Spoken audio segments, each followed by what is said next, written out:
doctor Alberto Martí Bosch. Él ha trabajado, como decía José Antonio, muchos años en oncología pediátrica, hasta que, dados los escasos resultados que obtenía con los tratamientos convencionales y, sobre todo, viendo día a día el enorme sufrimiento que se causaba con ellos para obtener unos resultados nulos o mínimos, decidió replantearse su práctica. Hoy, 20 años después, y transformarse ampliamente en otras disciplinas que no se enseñan todavía, vamos a ver si ahora las universidades privadas se animan, en las facultades de medicina, decidió que lo primero era, como el viejo adagio médico dice, no hacer daño. Así que ha desarrollado un protocolo de síntesis que está dando resultados espectaculares. De momento son eso, resultados, pero seguro que en el futuro serán mucho más. Con todos ustedes, ya para cerrar este tercer congreso, dándole las gracias por su atención, el doctor Alberto Martí Bosch.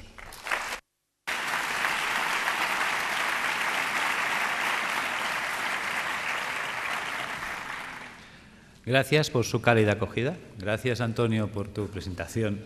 Gracias, José Antonio. Gracias a todos los que también hacéis posible este congreso. Y bueno, voy a intentar explicar en 45 minutos lo que es verdad. Se puede explicar en 5. Pero bueno, yo todavía no he aprendido esa técnica. Mi mujer siempre me dice que tengo que aprender a resumir. Bueno, intentaré resumir lo mejor que pueda. ¿En qué se basa el fundamento médico? Bien, en cierto modo es una integración. Como muy bien ha dicho Antonio, a veces parece que hay una controversia cuando hablamos de oncología.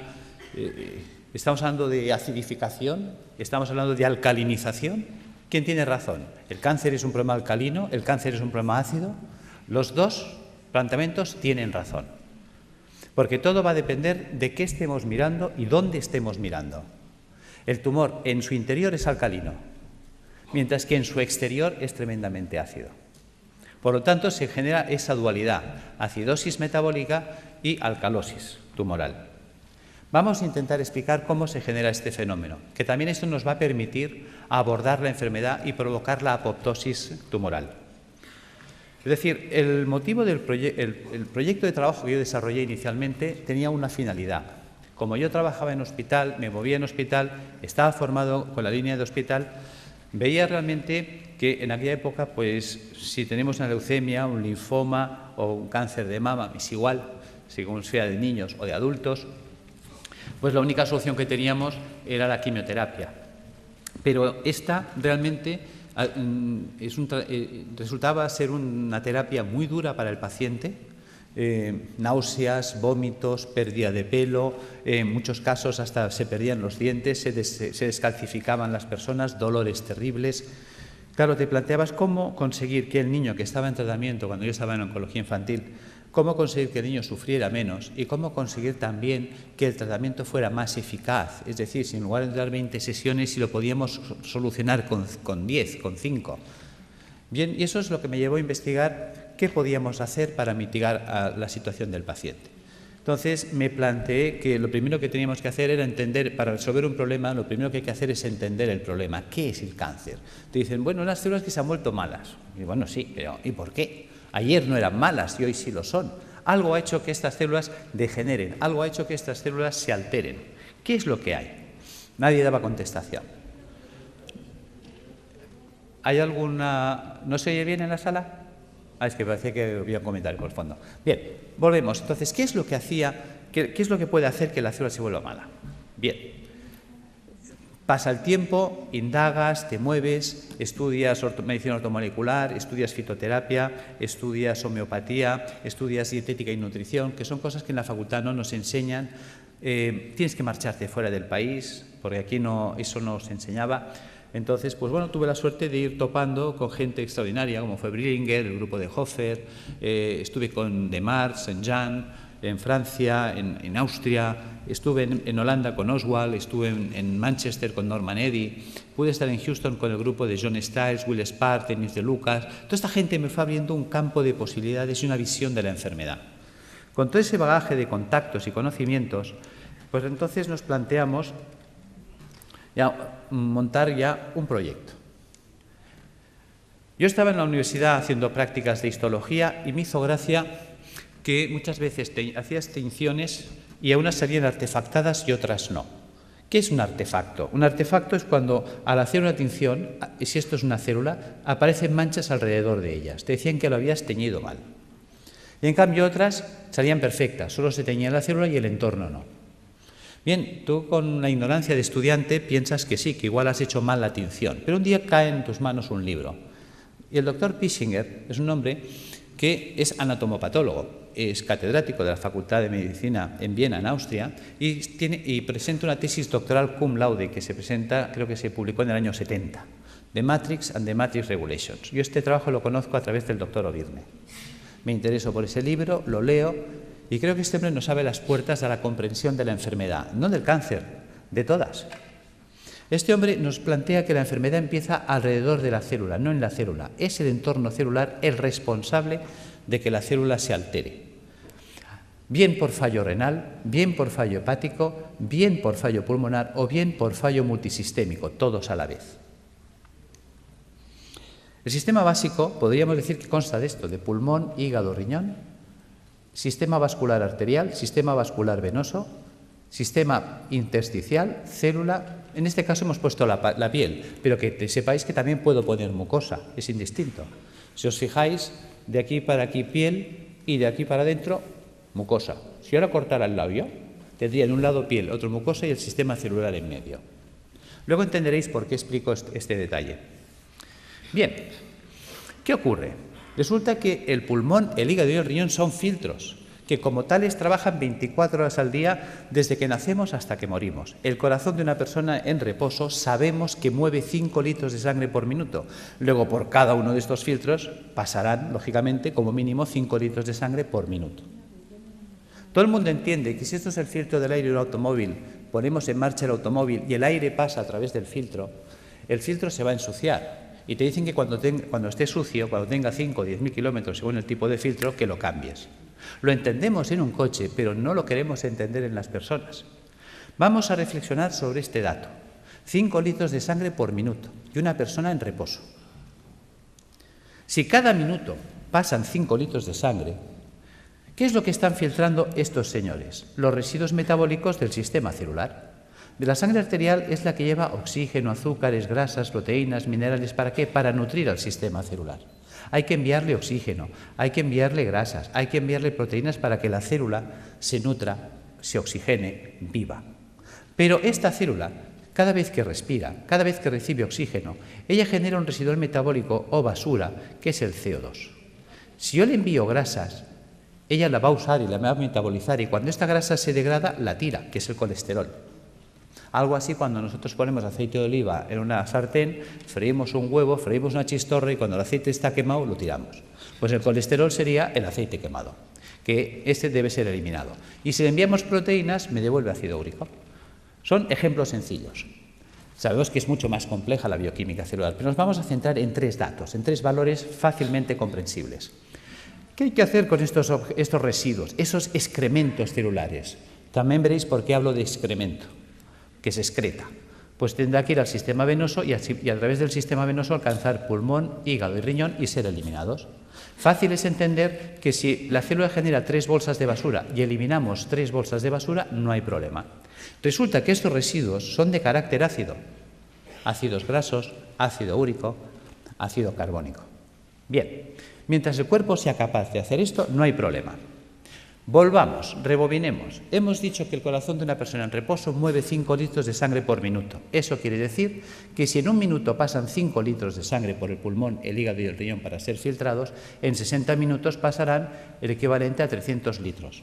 60 minutos es una hora, luego son 300 litros por hora, que no lo pensamos. Resulta que el día tiene 24 horas. Si en una hora hemos filtrado 300 litros, en 24 horas habremos filtrado el equivalente a 7.200 litros de sangre. Vamos a ser generosos y le vamos a asignar a la sangre densidad 1, como si fuera el agua, que es más densa. La sangre, ya lo sabemos. 1 litro, 1 kilo. Sabemos que 1 litro de agua pesa 1 kilo. Por lo tanto, 7.200 litros pesarán 7.200 kilos. Sabemos que cada 1.000 kilos es 1 tonelada. Luego estamos hablando del equivalente a un camión de 7 toneladas al día. ¿De qué tamaño es el pulmón? ¿De qué tamaño es el hígado? ¿De qué tamaño es el riñón? Son cosas que nunca nos planteamos ni nos preguntamos. Esto lo explicó Da Vinci. Da Vinci es un hombre que hace un trabajo de anatomía, estudia el cuerpo humano y aprovecha para comprender el cuerpo humano. Porque una de las preguntas que se hacía él era saber qué definía el cuerpo humano, dónde residía el equilibrio, la proporción del cuerpo humano. Y la encuentra en el puño. Por eso, desde entonces, los pintores hacen este gesto para pintar. El dedo sirve para establecer el punto de fuga y darle profundidad al plano. El puño es la proporción para trasladar al lienzo. Desde entonces sabemos que si yo me quiero comprar un calcetín, el perimetral del puño es la longitud de mi pie. O simplemente cojo referencias anatómicas, mi costilla y mi clavícula. Si miramos aquí dentro está mi pulmón. ¿Qué pasa? Que mis dos puños son mi pulmón. Si yo cojo como referencias la costilla, aquí dentro está mi hígado. Por lo tanto, si yo cierro los puños, veréis que es la distancia que estoy marcando, 2 puños. Si pongo el puño detrás, el espacio entre costillas y cadera es mi puño. ¿Cuántas veces habéis oído tengo el estómago en un puño? Y es porque estamos dimensionados por el puño. Por lo tanto, hemos hecho esta representación para que veáis el tamaño del pulmón, del hígado y del riñón. Son 2 puños de una persona. ¿Os imagináis un camión de 7 toneladas? Es una persona en reposo. Que sepamos en reposo toda la vida, Buda, que vivía en meditación trascendental. Nosotros no somos Buda. Nervios, estrés, sobrecargas alimentarias, tóxicos alimentarios. Esto va a hacer que estos filtros vayan trabajando de un modo, digamos, enloquecido. Llega un momento que, por lo tanto, estos filtros se van a obstruir. Y si nadie se ocupa de limpiarlos, porque nadie nos enseña cómo mantenerlos, ya que nosotros no los podemos cambiar en un coche. Nosotros cada 5.000 kilómetros, cada 5 años, no podemos estar cambiando los filtros del aire, el filtro del aceite y el filtro de la gasolina como en un coche. Claro, pues si no nos cuentan nada ni hacemos nada, estos se obstruirán. Empezaremos, por lo tanto, a retener CO2. Empezaremos a retener colesterol, empezaremos a retener ácido úrico, puesto que un filtro obstruido ya no trabaja al 100%, su rendimiento cae. Entonces nos vamos a encontrar que en el organismo puede variar el pH. Claro, el cuerpo no puede permitir que el pH varíe en sangre. Muchas veces nos preguntamos, ¿cómo es posible que un deportista de élite, entrenado, perfecto, esté corriendo en un campo y caiga fulminado muerte súbita?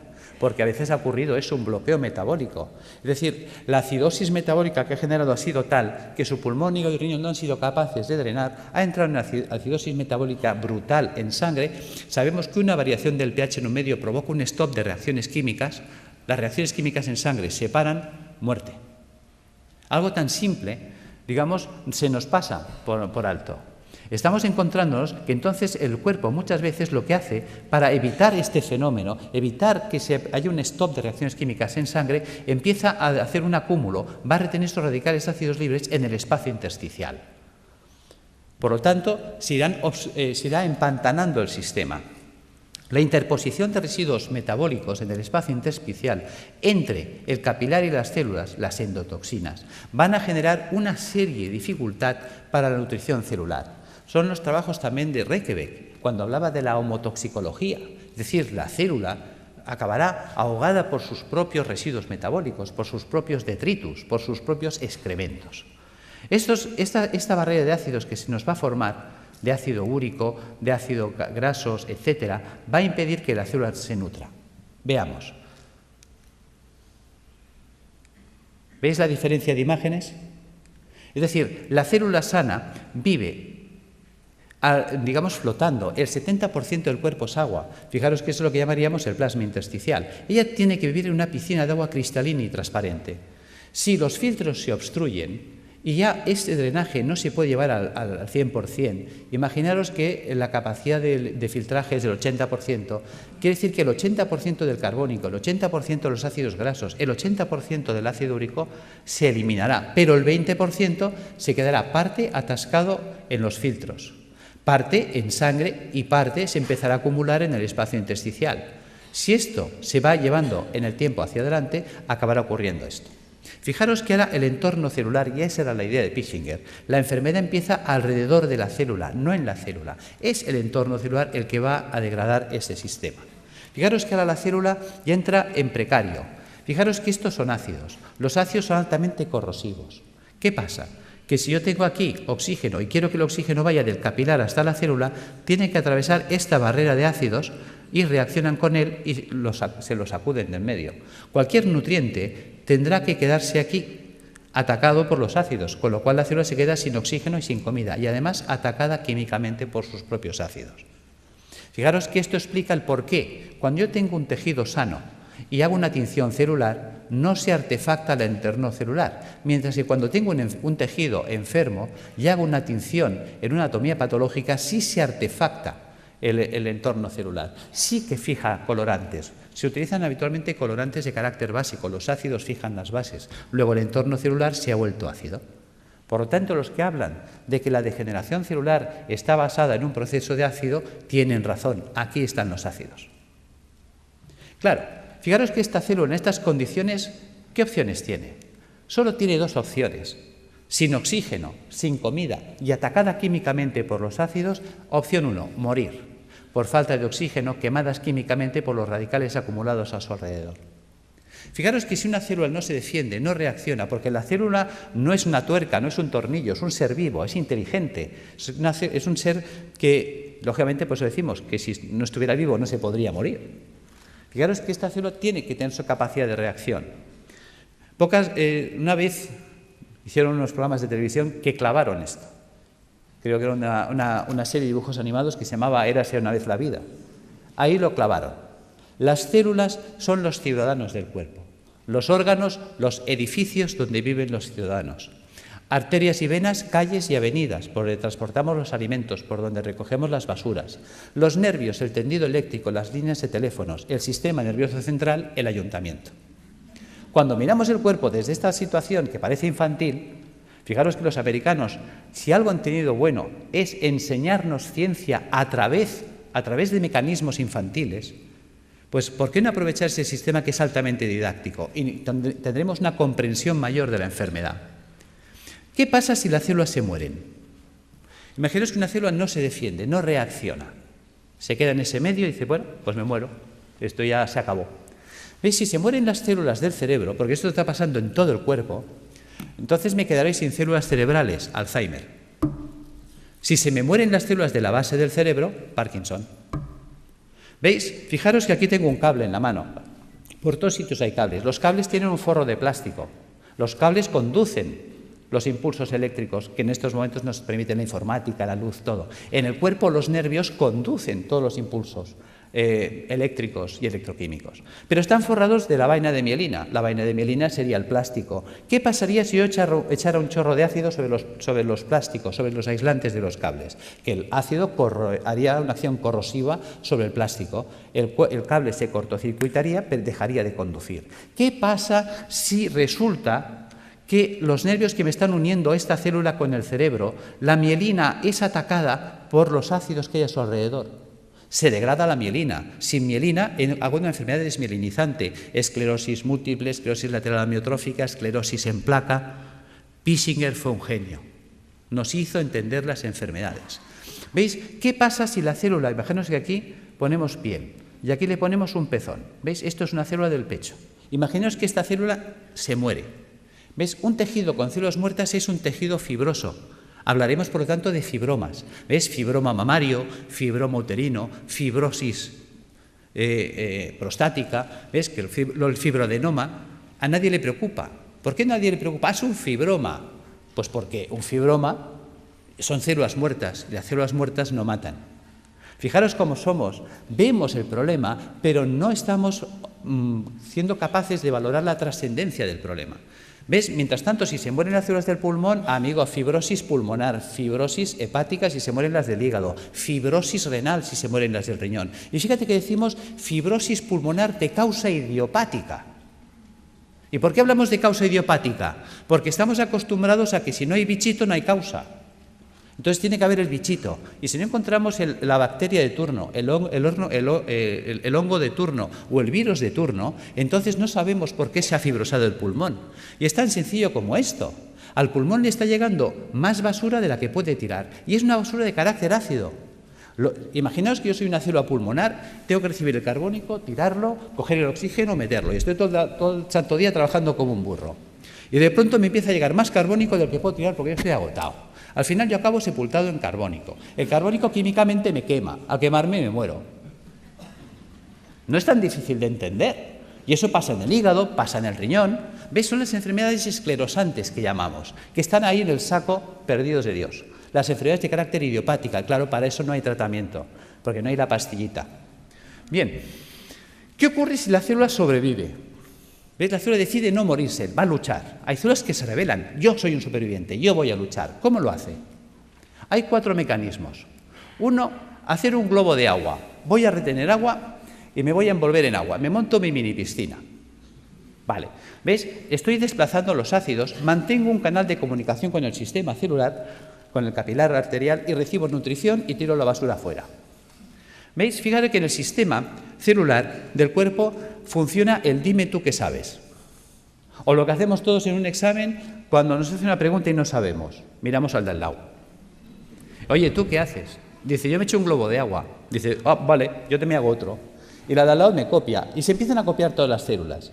Si todas las células empiezan a retener un globo de agua, es esa persona que empieza a engordar, ya puede hacer dietas que no adelgaza. ¿Ves? Hay gente que dice, es que yo he ido a una clínica carísima, me han cobrado 6.000 euros, me han tenido 5 días a agua y he engordado. Yo tengo pacientes que vienen diciéndome esto. Yo, claro, porque tu cuerpo se está defendiendo de la acidosis metabólica reteniendo el agua. Y el agua, aunque sea calorías cero, el agua pesa. Y si esa persona retiene el agua, se la queda, aumenta de peso. ¿Veis? Este es el tema. Opción 2, tamponar. ¿Qué es tamponar?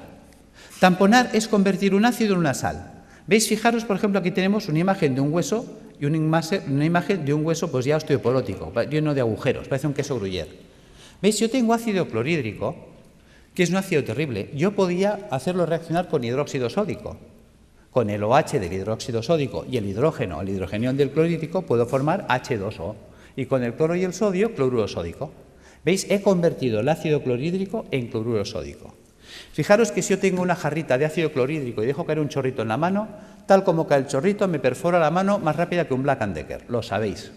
Es terriblemente corrosivo. Mientras que yo puedo coger la sal, el cloruro sódico a puñados y soltarlo y no pasa nada. Por lo tanto, el cuerpo hace lo mismo. Quitarle a Juan para darle a Pedro. Cuando un tejido vital entra en compromiso, ¿qué hace el cuerpo? Sacrifica una estructura para mantener viva otra. Entonces, si yo tengo ácido úrico en el espacio intersticial, ¿qué puedo hacer? Pues empezar a robar minerales de los huesos. Si tengo ácido úrico, formaré urato sódico. Si tengo ácido palmítico, palmitato sódico. Si tengo ácido carbónico, carbonato cálcico. ¿De dónde puedo robar calcio y sodio? De los huesos. Y empezamos a entender la osteoporosis, la artrosis, la artritis, el ataque ácido a los huesos. ¿Veis? Y aparecen entonces calcificaciones en los tejidos blandos. Uy, tienes calcificaciones en la mama, tienes calcificaciones en el pulmón. Fíjate que el cuerpo nos está avisando. Te está diciendo que el siguiente paso, ¿cuál va a ser? ¿Ves? Nos queda un paso que es el drenaje. Fijaros, volvamos atrás, que yo por la piel puedo eliminar carbónico. Yo por la piel puedo eliminar grasas, tengo el cutis graso, lo habéis visto 1000 veces. Yo por la piel saco amoníaco, urea. Veréis que hay gente que mancha las camisas, los sobacos de cercos amarillos, urea. ¿Veis? Si yo saco un sudor excesivamente ácido por la piel, la célula, ya que antes de morir, ¿qué hace? Empieza a echarlo todo por la piel.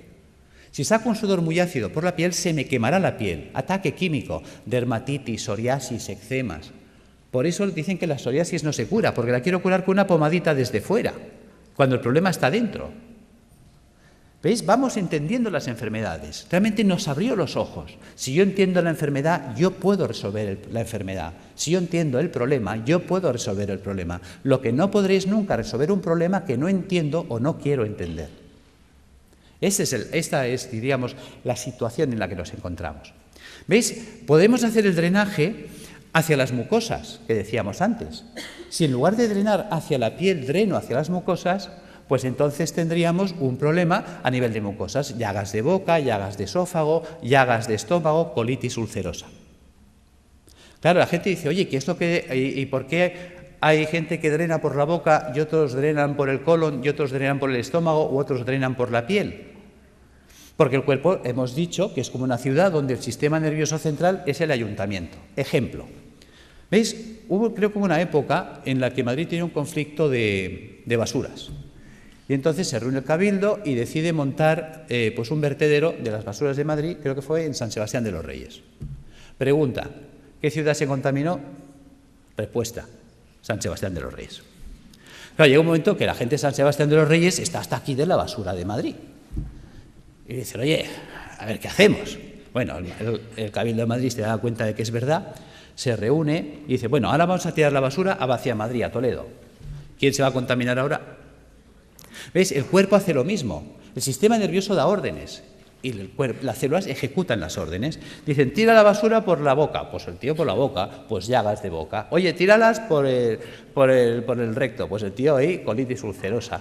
Oye, tíralas por la piel. Pues mira, psoriasis. No las tires. Coge todo el calcio y todo el sodio que quieras del hueso. Pues mira, artrosis, osteoporosis. ¿Ves? Según la orden que da, la célula actúa. ¿Veis? Fijaros que eso es importante entenderlo, aunque sea en clave de cómics. Opción 4, mutar. ¿Qué es mutar? Lo que hoy nos acontece, el cáncer. ¿En qué consiste la mutación? ¿Veis? Célula sana que muta a célula tumoral.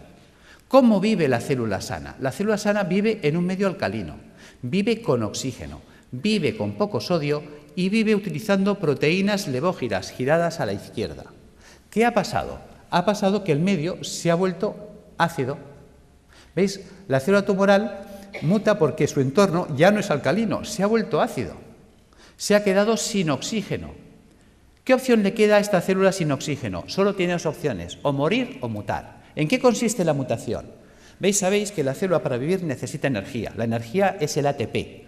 ¿De dónde saca el ATP? Bueno, pues hemos hablado, creo que se ha hablado hoy del ciclo de Krebs. ¿Ves? En la mitocondria podemos obtener el ATP a través de la vía oxidativa, con oxígeno. Pero cuando una célula no tiene oxígeno, puede abrir una ruta alternativa que es la del pirúvico. Y entonces, a través de la glicólisis con el pirúvico, obtener ATP más ácido láctico más alcohol.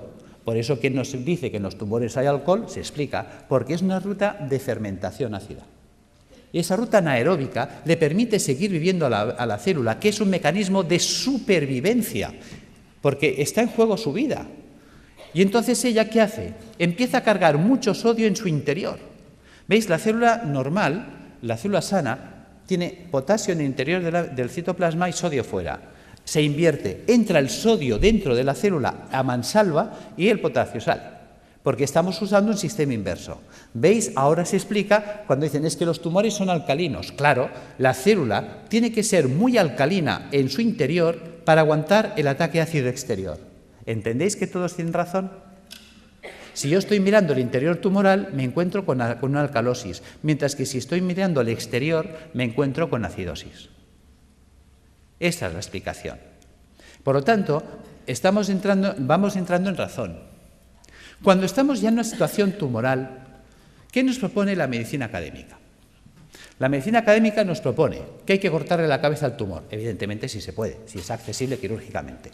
Es decir, la decapitación del tumor es lo que llamaríamos la cirugía.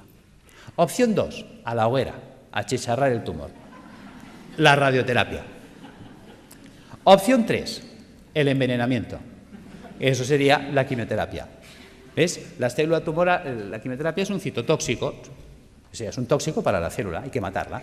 ¿Veis? Por lo tanto, o la mato de un hachazo, o la mato porque la achicharro, o la mato porque la enveneno. La cuestión es que hay que matarla. Y además es verdad, porque si no nos mataría a nosotros. Bien, por lo tanto, si observamos, esas tres opciones que nos da, nos hace entender que estamos anclados, por decirlo así, en el siglo XII, por no decir el siglo I. Decapitación, hoguera, envenenamiento. Queda en clave de humor, pero es real. O sea, cuando hay un tumor, no hay más. O le corto la cabeza, o la achicharro, o la enveneno. Vale. Pero si pensamos como en el siglo XII, aunque la escena que os he puesto pertenece, creo que es al siglo I, nos encontramos que si pensamos como en esa época, nos queda una cuarta vía que la estamos olvidando. ¿Qué podían hacer con un enemigo difícil de batir? El asedio. ¿Os acordáis? Numancia. Le quitamos el agua, le quitamos la comida, y sin agua, sin comida, esperar, que se muere solito. Bien, eso sería la apoptosis. ¿Cómo acorralar el tumor? Pues alcalinizando al paciente, puesto que el paciente ya que está muy ácido y el ácido me está desencadenando el problema, vamos a alcalinizarlo. Resulta que sabemos que la célula tumoral para poder vivir necesita mucho sodio. Resulta que al paciente hipertenso le decimos come sin sal, al paciente cardiópata le decimos come sin sal, al paciente que está mal del riñón, al nefrópata le decimos come sin sal.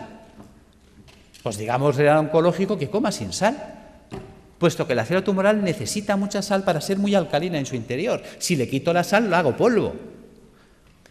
Luego, utilizar enzimas proteolíticos de acción selectiva.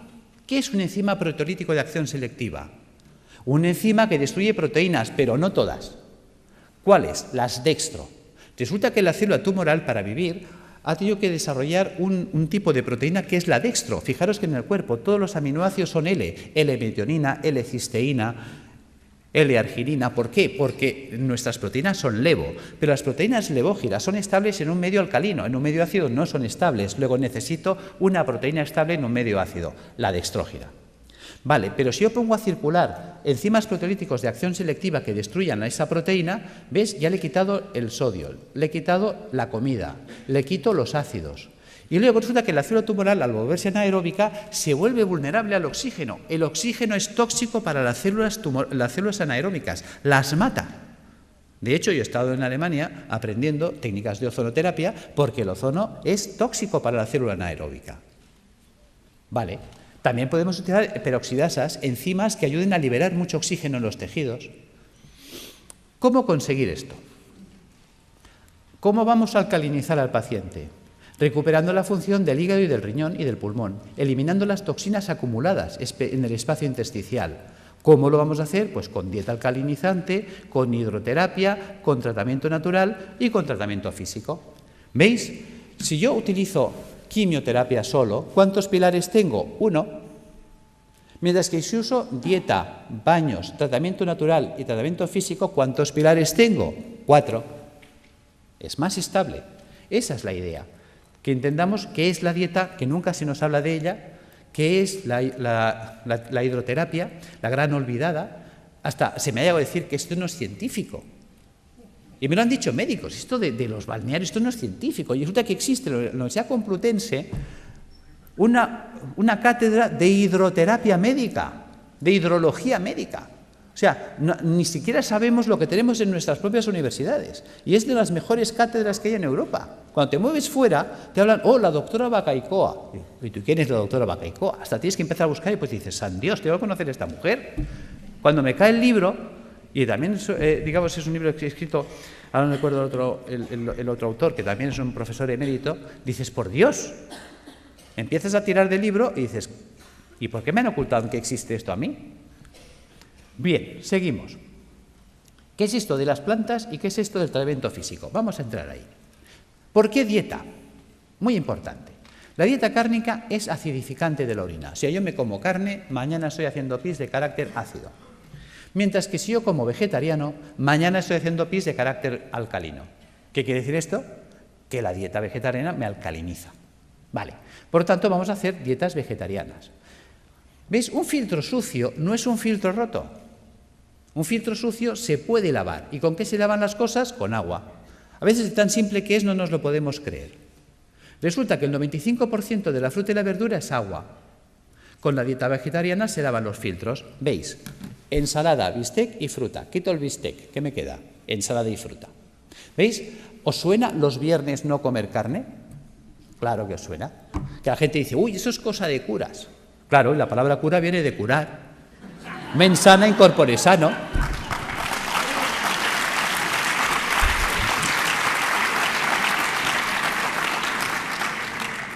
Claro, ¿qué ocurre? Que cuando las cosas, gracias, pero bueno, es para romper un poco el ritmo porque estaréis cansados y dormidos. Claro, ¿qué ocurre?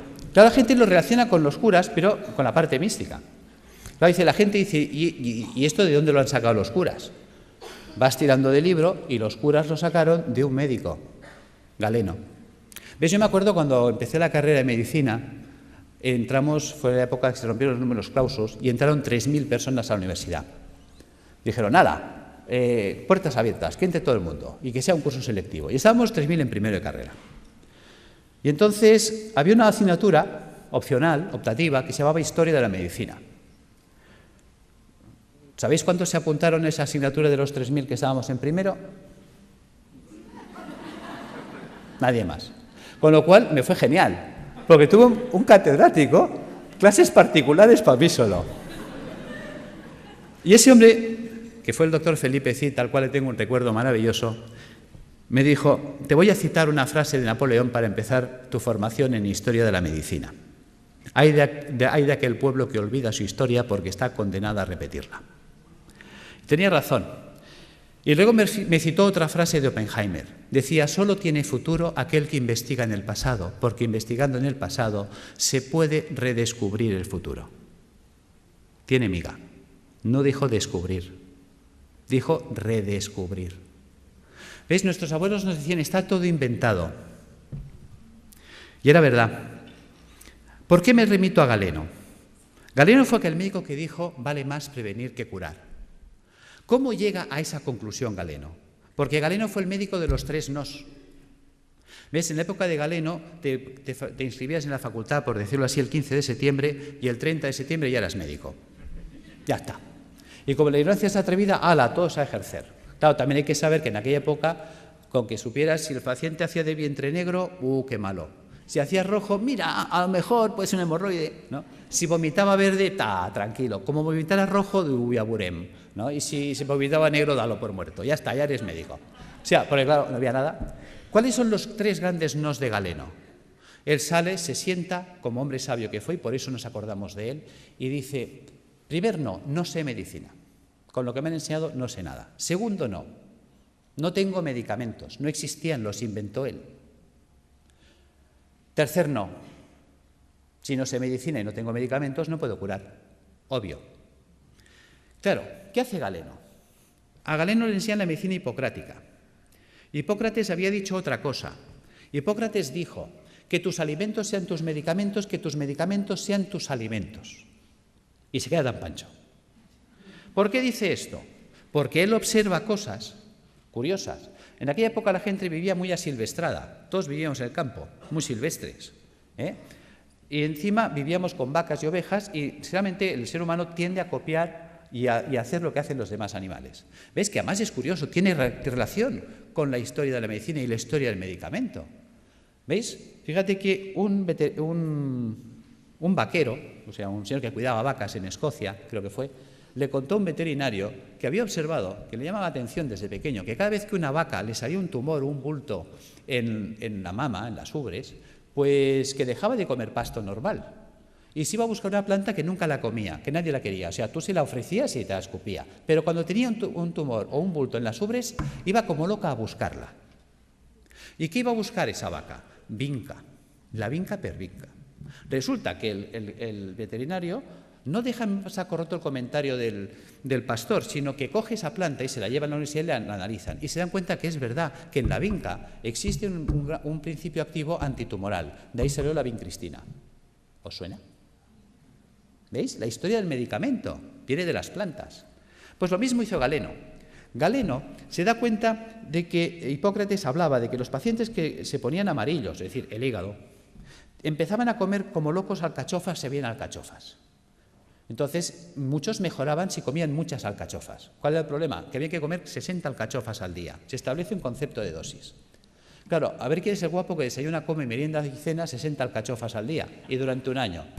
O sea, cuando le recomendabas a un paciente que hiciera eso, o que si estaba mal del riñón se comiera 60 cebollas, pues cogían el cesto, se iban a ver a Hipócrates y decían: mira, tío, que lo dejo, que me da igual, que yo me muero. Segundo problema que había: pues si se acababa la temporada de alcachofas, ¿qué hacemos? Pues a Galeno se le enciende la bombilla. Galeno se da cuenta que la planta seca conserva lo que él llamaba el espíritu curativo de la planta, que es lo que conocemos como principio activo, y que la planta seca quedaba reducida al 5%, que esa planta seca se podía hacer polvo, se podía poner en un cilindro y con un pistón se podía machacar. Y la podía comprimir. Acaba de inventar el comprimido. Y en un comprimido le atizaba 10 alcachofas, con lo cual si te daba 2 comprimidos de desayuno, comida y cena, eso funcionaba. ¿Ves? Y en montar los extractos, empieza a montar la galénica, el arte de hacer medicamentos. Entonces él se da cuenta que hay plantas que limpian el pulmón, plantas que limpian el hígado, plantas que limpian el riñón. Entonces, si hago una dieta eminentemente hídrica, la cura de aguas, que os suena, y le ponemos plantas que limpian el riñón, plantas que limpian el hígado, ¿ves? Por ejemplo, una cola de caballo, un té verde, una arenaria, o pongo una alcachofera, un diente de león, un boldo, o pongo una planta que me limpia el pulmón, el tomillo, el gordolobo, el llantén. ¿Veis? Hagámoslo simple. Va, voy a coger té verde, alcachofera y tomillo. ¿Veis? Ya tengo la fórmula de las plantas que me van a limpiar los filtros. Si le paso agua y jabón, se limpiará más rápido.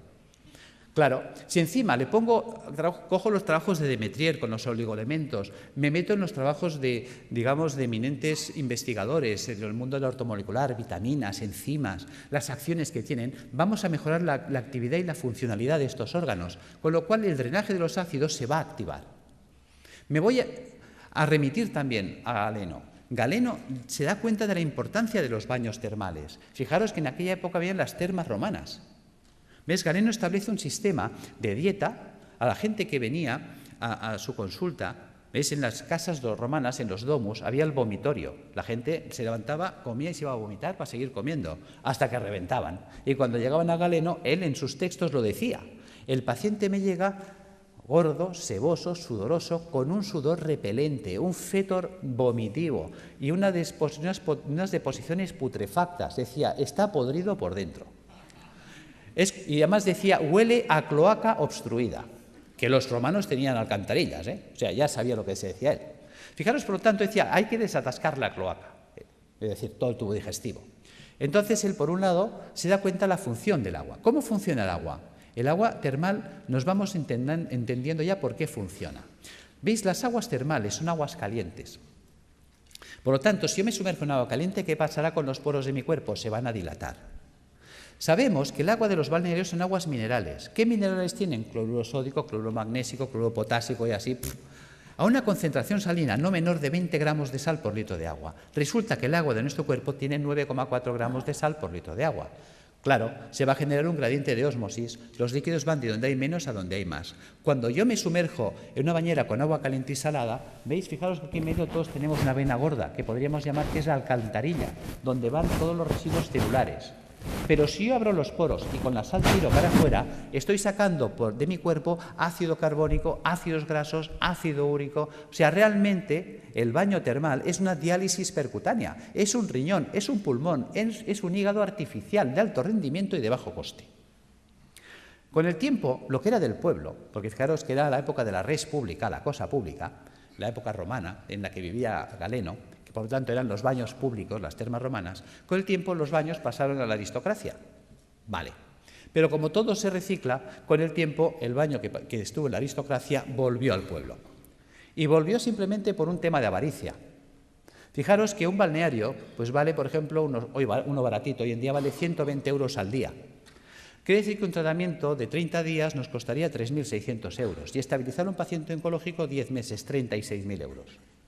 ¿Quién se puede pagar esto? Un rico. ¿Pero qué es un rico? Pensemos.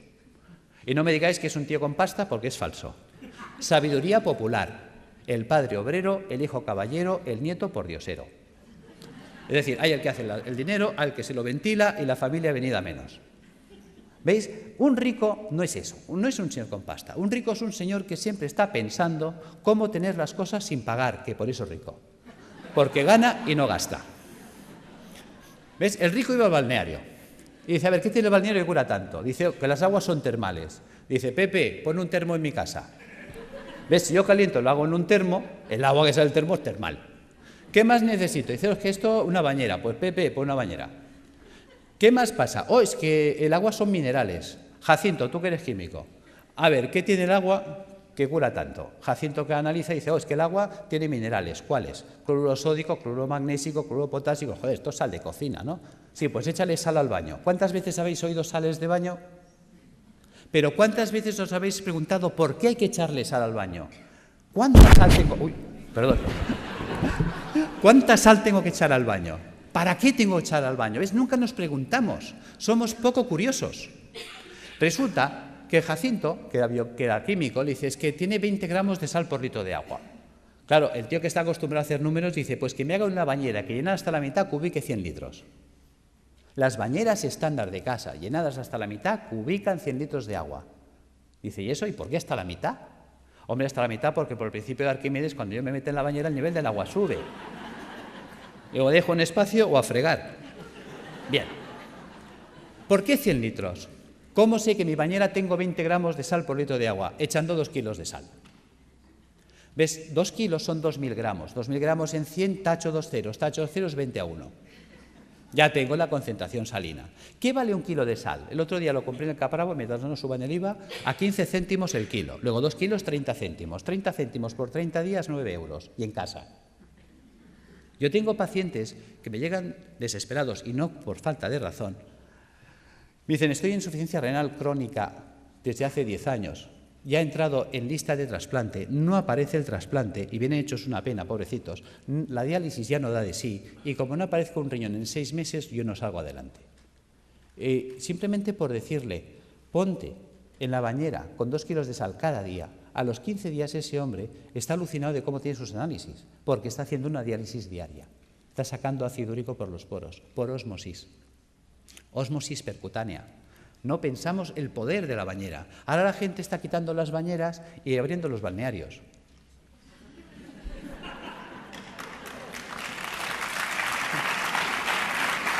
Bien, gracias. Seguimos.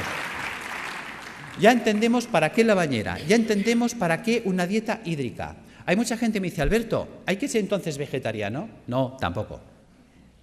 Y a ver, cuéntame esto, si me dices que la dieta vegetariana es buena. Bueno, es que una cosa es que la dieta vegetariana sea buena y otra cosa es que tengamos que ser vegetarianos. ¿Ves? Una vaca es vegetariana. ¿Por qué? Ella solo come vegetales. ¿Por qué? Porque puede. La vaca tiene 4 estómagos, panza, bonete, lebrillo y cuajar. La vaca puede hacer 4 digestiones al mundo vegetal. Por eso la vaca consigue el 100% de los nutrientes del mundo vegetal. ¿Cuántos estómagos tenemos nosotros? Nosotros tenemos un estómago. No podemos ser vaca. Nos falta tecnología digestiva. Es así de sencillo. ¿Ves? Hay gente que dice que yo sí, puede sobrevivir, porque el cuerpo está adaptado a sobrevivir, pero no a vivir. ¿Ves? Hay herbívoros, hay omnívoros y hay carnívoros. Nosotros somos omnívoros. Pero eso no quiere decir que nos venga bien un día a la semana limpiar. Fijaros, los reyes inventaron la bula para comer carne los viernes. Los reyes no lavaban los filtros. Pregunta, ¿de qué se morían los reyes? Los reyes se morían de gota, de ácido úrico. ¿Ves? Los ácidos son los que nos matan. Si a mí se me tapa el riñón, yo no podré eliminar el ácido úrico. El ácido úrico me va a corroer los huesos, un dolor terrible, y me va a corroer el sistema arterial por dentro y venoso. Al final me muero de una hemorragia urémica. Fijaros, perforación de las arterias, muerte. Si a mí se me tapa el hígado, no podré eliminar el colesterol. Si no puedo eliminar el colesterol, se me acumulan las arterias, se taponan, infarto, muerto. Si a mí se me tapa el pulmón, no podré eliminar el CO2. El CO2 se me acumula, ya sabéis, es citotóxico, muerto. Los ácidos nos matan. Tan sencillo como esto. Entonces, si añadimos esto a la dieta hiposódica, que ¿cómo afecta esta dieta a la célula tumoral? La célula tumoral necesita mucho sodio para alcalinizar su citoplasma y poder así contrarrestar el ataque ácido externo. Si se queda sin sodio, no puede hacerlo. Y entonces el propio ataque ácido también la puede matar. ¿Cómo matar de hambre a la célula tumoral? Utilizando enzimas proteolíticos de acción selectiva que destruyen solo proteínas extrógenas. Ese fue el pecado de Chacón, encontrar enzimas que destruyen esas proteínas y mata de hambre a la célula, que es inocuo para el sistema, puesto que solo destruye proteínas dextrógenas que solo afecta a la colonia de células tumorales. La célula sana que no ha mutado, como ella sigue tirando de proteínas levógenas, a ella no se entera, no le afecta. ¿Cómo hiperoxigenar los tejidos? El simple drenaje de toxinas, por el simple drenaje de las toxinas, hará que llegue oxígeno a los tejidos. La ozonoterapia, habéis visto unos muy buenos resultados. Y suministrando al paciente enzimas hiperoxidasas, que también van a mejorar muchísimo. Y aquí están los trabajos con el peróxido de fenilglioxal, que en su día funcionó, don Gregorio Ramón Cebrián, creo que se llamaba, el doctor Javier López Garcés, hicieron unos trabajos extraordinarios con las peroxidasas. Y yo las uso, funciona muy bien. Tratamientos físicos, claro que sí, la acupuntura, la osteopatía, la quiropraxia, la magnetoterapia, todo esto nos va a ayudar a reequilibrar todos los sistemas bioenergéticos del cuerpo. ¿Qué ha pasado con toda esa acción que hemos desarrollado? Pues que la célula tumoral, su entorno ya no es ácido. A la célula tumoral le llega oxígeno, que es tóxico para las células. anaeróbicas o tumorales. Se queda sin sodio y se queda sin proteínas dextrógiras. Traducido, la célula sana conserva íntegra toda su ruta metabólica, todo lo que ella necesita para vivir, mientras que la tumoral se la hemos quitado. Algo así como si yo tengo una célula que se ha adaptado a vivir en agua dulce, un pez que se ha adaptado a vivir en el agua dulce, y cojo ese pez y lo pongo en el mar otra vez. Ese pez de río en el mar se va a morir, aunque esté en agua, porque el agua es distinta. No es su ecosistema. Nos estamos cargando directamente el ecosistema de la célula tumoral, y eso nos conduce a la apoptosis. Sin sodio, sin proteínas dextrógiras, sin ácidos y con oxígeno en el medio, la célula tumoral no puede vivir. Fijaros que yo puedo alcalinizar con bicarbonato sódico, claro que sí. Que podemos estar debatiendo si es un hongo el que desencadena el sistema o es un sistema que se ha acidificado y ha generado las condiciones para que esto suceda. Yo me inclino por lo segundo. ¿Veis? Fijaros, vamos a pasar estas dos imágenes. Que las imágenes hablan por sí solas. ¿Veis? La célula normal tiene que vivir en una piscina de agua cristalina y transparente. Mientras que si nosotros no hemos cuidado, porque nadie nos ha hecho entender la importancia de comer un día a la semana vegetariano, de bañarnos un día a la semana en agua con sal, de tomar plantas depurativas que nos ayuden a tener limpios los filtros, mira qué fácil es. ¿Ves? Si nosotros desde pequeñitos acostumbramos a nuestros hijos a bañarse en la bañera con 2 kilos de sal, a comer vegetariano un día a la semana y a tomar una infusión de alcachofa, tomillo y té verde, esto estaría funcionando limpio toda la vida. Y entonces estaríamos siempre en estas condiciones. ¿Veis? Fijaros, si yo no limpio esto, ¿qué pasa?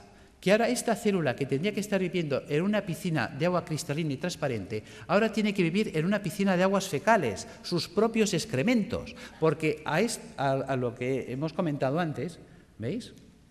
A esto, al ácido carbónico, al ácido graso y al ácido úrico le podemos llamar el excremento celular. ¿Por qué le llamamos excremento celular? Vamos a ver. Si nosotros comemos, ¿qué hacemos? Caca. Y si nosotros bebemos, ¿qué hacemos? Pis. Pues si la célula come, hace caca, y si la célula bebe, hace pis. Esto es el pis y la caca celular. Si nadie se la recoge, la pobre célula tiene que vivir flotando en aguas fecales. Y mientras el agua no llega aquí, todos tranquilos, y diciendo, y no hagan olas, pero como la cosa empieza a subir, lo entendéis. ¿Veis? Posibilidades de que esta célula se infecte en una piscina de aguas fecales. Es como si tú tienes un hijo y tienes 2 piscinas, una de agua limpia, cristalina, transparente y tratada y una fosa séptica llena de aguas fecales. Y le dices al niño, hala niño, haz aquí 4 piscinas en la fosa séptica. Se te muere el niño. Lo entendemos en ese ejemplo y no lo queremos entender aquí. Es algo tan gráfico como lo explicó Pischinger, es algo tan genial que dices, Dios mío, y tan simple de poder llevar al paciente a estas condiciones, que las cosas van a ir mucho mejor. Fijaros que todo vale incluso. Ya sé que José Antonio hasta me puede tirar el zapato, porque claro, cuando empezó mi trabajo, ¿cuál era el problema? Mi problema era que yo... Uy, perdón, ¿qué he hecho? Perdón. Vamos ya al fondo. ¿Cuál era el problema? Yo estaba trabajando con quimioterapia cuando empezó mi proyecto de trabajo. Y claro, no entendía cómo era posible que la quimio no funcionara si in vitro funcionaba. Y un día, cuando leo este trabajo, se me enciende la bombilla. Vamos a ver, supongamos que me viene un abogado ahora y me dice, Alberto, acabas de heredar una finca de la tía Carmeta en Tarragona. Pues vale, pues muy bien. Hombre, qué alegría, qué pena por la tía Carmeta, claro, pero también qué alegría por la finca. Son 600 hectáreas. Y dijo, Dios, te vas ahí y dice, pero yo soy médico. Hala, me cojo un ingeniero agrónomo y me lo llevo para allá. Dice, a ver, tú ingeniero, ¿esto sirve para algo? Dice, hombre, está abandonada, está ruinosa esta finca, lleva 30 años que nadie la ha tocado, está silvestrada. ¿Pero vale o no vale? Dice, pues, aquí cebada la que quieras. Dice, bueno, pues ponla en marcha. ¿Veis? Y ahora veo al ingeniero que coge el trigo o la cebada y empieza a echar la cebada entre los zarzales y los matorrales. ¿Tú qué dices? Dice, vaya ingeniero. Resulta que los médicos hacemos esto. Cuando tengo al paciente en situación tumoral, le atizo el suero en sangre y quiero que la molécula llegue a la célula. Se quema por el camino, no llega. Los ácidos la destruyen. Entonces tengo mucha toxicidad y poca efectividad. Claro, cuando limpias el sistema, si tú ahora pones la quimio en sangre, ¿cuánta quimio llega? Toda. Manda huevos, que decía Trillos. Claro, con este sistema, ¿qué pasa? ¿Ves? La célula sana está harta, ha comido, está bien alimentada, ella no tiene hambre. Resulta que la que tiene hambre es la tumoral. Luego es mucho más sensible y por eso veíamos que pacientes que necesitan 20 o 30 sesiones, en 3 o en 4 entran en remisión completa. Ahí está la gracia. Es decir, que tampoco obliga a renunciar a nadie porque el miedo es muy fuerte y si dejo el hospital, ¿qué me pasa? Que no te pasa nada, tío. O sea, que conseguimos que los pacientes tolerasen mejor. Pero es que estamos viendo cosas sorprendentes. Yo ahora he estado en Calcuta con los doctores Banerjee y el año pasado estuve con ellos en la Facultad de Medicina y me interesé muchísimo por sus trabajos. Llevo 20 años trabajando con la homeopatía y yo la utilizaba como para tratar el terreno, para desintoxicar el sistema, que son los trabajos de Reykjavik, que todo eso me ha ido muy bien. Pero cuando he puesto en marcha los protocolos de Banerjee, sorpresa. Una sorpresa preciosa ha sido un caso clínico, y con eso cierro, de una chica joven de 31 años que viene a mi consulta el mes de mayo, en muy malas condiciones. Esta chica, pues le detectaron un tumor cerebral estando embarazada de 34 semanas. Entonces se le ponen anticonvulsivantes, antiedematosos, se le hace cesárea, se salva a la criatura, se le opera, se le quita el tumor cerebral en la medida que se puede, ya sabéis que siempre se hace lo que se puede, no la limpieza total nunca es posible. Se revisa y le encuentran en la revisión general que tiene metástasis en ambos pulmones, metástasis hepáticas, las cadenas ganglionares torácicas invadidas, todo el sistema linfático abdominal invadido, metástasis óseas, metástasis musculares. En esta situación deciden, con buen criterio para mí, no abordar quimioterapia ni nada porque es que la situación está tan avanzada, es un grado 4 tan avanzado que la calidad de vida que va a tener la paciente y las posibilidades de sobrevivir más de 2, 3, 4 meses lo van a ver difícil.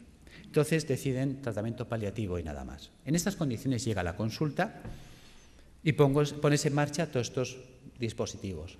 Y además asocias los protocolos de Banerjee, le pones Rutagraph y más calcárea fosfórica para atender el campo cerebral, el Calicarbonicum para atender el pulmón, el Hydrastis canadiensis para atender la carcinomatosis difusa, el Zinfitum y el Hipericum para las metástasis óseas. Sorpresa.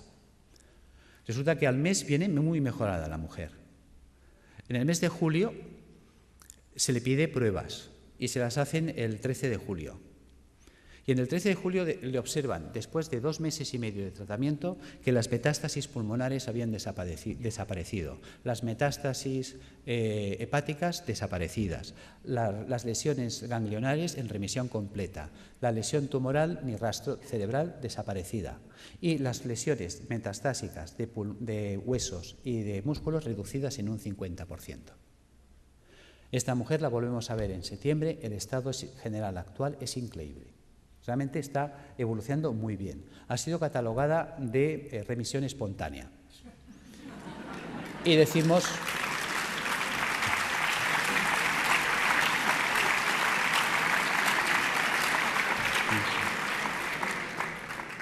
Y es verdad, está respondiendo espontáneamente porque se está produciendo una apoptosis. Pero se está produciendo la apoptosis porque la paciente está haciendo lo correcto. Ha cogido un camino que le funciona. Hay veces que gente me dice, Alberto, ¿tú curas cánceres? No. Pero sí que damos un manual de instrucciones que permiten que el cuerpo se coloque en condiciones tales que entonces el cuerpo sí puede curarse a sí mismo.